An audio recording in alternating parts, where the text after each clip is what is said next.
Apple announced the new M5 chip alongside product updates for the Vision Pro, the base MacBook Pro, and the iPad Pro. Overall, these product updates are mostly chip revisions with a few quality of life improvements. The M5 chip is a third generation 3nm process. Its updates are focused on three key areas: GPU performance, increased memory bandwidth speeds, and local AI performance. The M5 chip has a 10-core GPU with neural accelerators in each one of its cores. There's a bunch of other stats Apple mentioned, but until I have one of these devices in hand, I can't really test them, so I'll save that for a review later on. But there are a few interesting, smaller updates that the iPad Pro is getting. First off, it is getting the N1 and the C1X chip. These are the chips that came to the iPhone 17 Pro and the iPhone Air this year. The 256 and 512 gig models of the iPad Pro now come with 12 gigs of RAM. Previously, they shipped with 8 gigs of RAM, but 12 gigs of RAM is so much better. But the amount of RAM isn't the only improvement. Like I mentioned, the M5 chip has improved memory bandwidth speeds, which can go up to 153 gigabits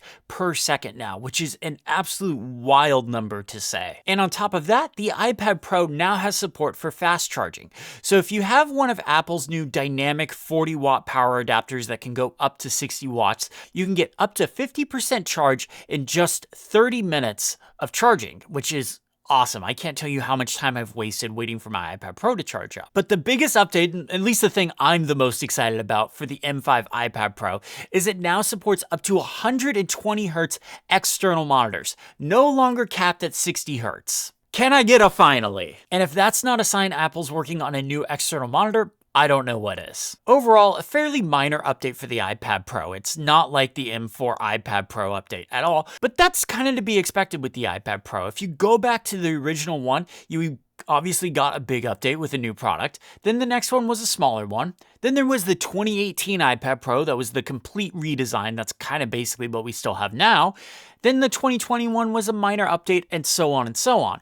So this is to be expected. I wasn't expecting a big overhaul to the iPad Pro this year, but the few things that we got here I think are really nice quality of life improvements for the people that use that. I'm going to have a ton of more information about the M5 chip and the new iPad Pro coming out, so be sure to subscribe to the channel.